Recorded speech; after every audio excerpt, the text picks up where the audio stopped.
I want to start with a date knot, an approximate date knot, a period or an era, or a dynasty, a specific date that kind that appears in astronomical records and modern calendars with equal precision. Kind that, when two independent sources agree on it, separated by 4,000 years and by the complete transformation of human civilization in between, demands an explanation. Explanation. The standard historical account of ancient knowledge has never fully provided them.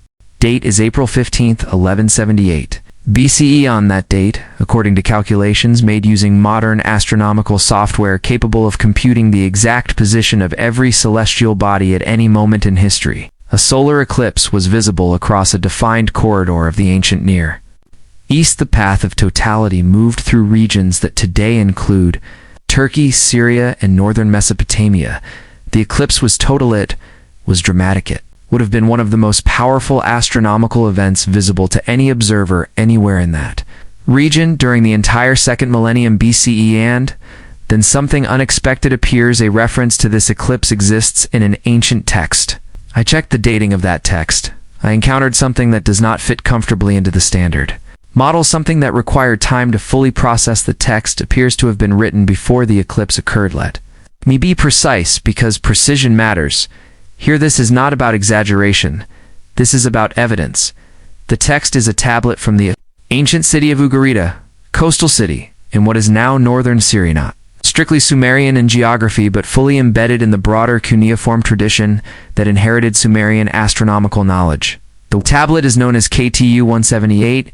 It is currently housed in the National Museum in Damascus. It describes an eclipse not vaguely but in detail: the day, the month, the time of day, the direction from which the shadow approached heaven. The emotional reaction of those who witnessed it. The description is precise enough that modern astronomers have been able to match it to a specific historical event. When calculated against modern data, the eclipse described corresponds to May 3rd, 1375 BCE. That eclipse happened at Israel, and the tablet describes it accurately. But here's where the problem begins. The tablet is part of a collection of astronomical omen texts. Omen texts are not casual records. They are predictive tools. They exist to guide future interpretation.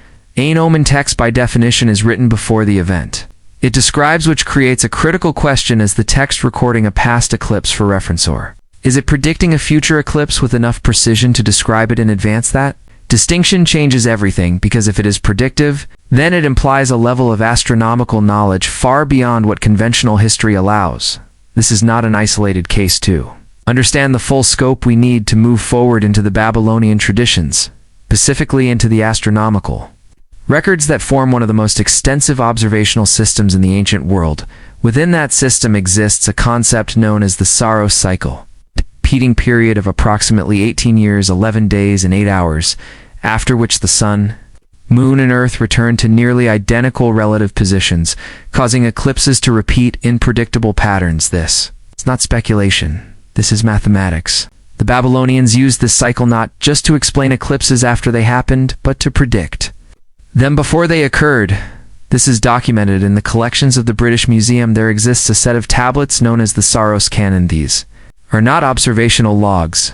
They are predictive tables, lists of future eclipse possibilities calculated mathematically, and when these predicted dates are compared with modern astronomical calculations, match the predictions were made, the eclipses occurred, the alignment is exact.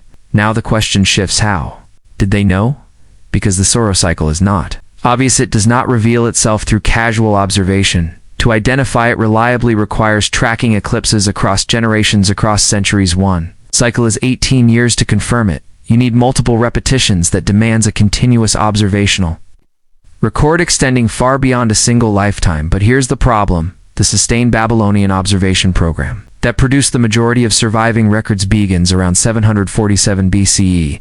That is not enough time, not enough date, and not enough cycles, which means the knowledge was inherited, and the texts themselves say exactly that. They point back to an earlier tradition, a deeper origin, a source that predates Babylon, the Sumerian tradition, and within that tradition appears a name, the Apkaluthi, pre-flood sages. According to the texts, these were beings who transmitted knowledge to humanity before a catastrophic boundary event. They are credited with astronomy, mathematics writings. Foundational systems of civilization. Now consider another fixed point: the Solar eclipse of 763 BCE. Of the most securely dated events in ancient history, it appears in Assyrian chronicles, in Babylonian astronomical diaries, and in the biblical Book of Amos. It serves as a chronological anchor, and it appears in two forms: first as an observed event, second as a predicted event in eclipse tables. Prediction existed before the eclipse, the observation confirmed it afterward.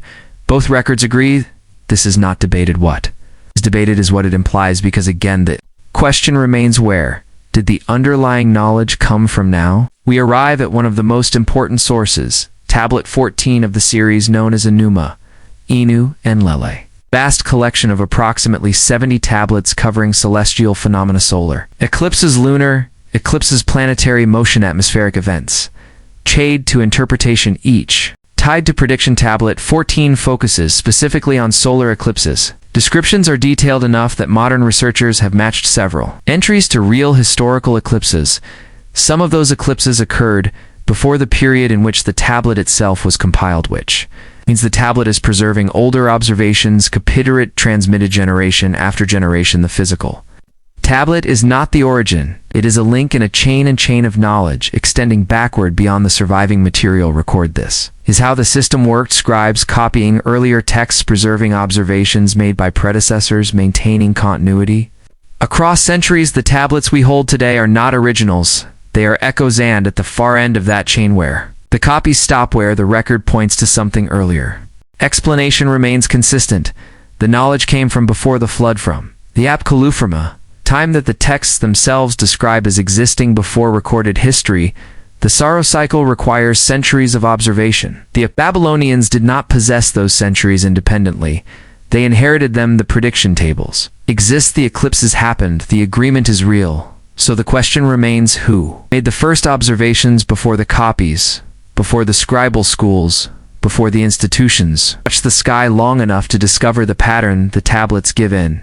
Answer: an answer that has been preserved for thousands of years. Answer that modern interpretation repeatedly classifies as mythology, but the data remains. The prediction was made, the eclipse happened, and the origin of that knowledge is still written clay, waiting to be taken seriously.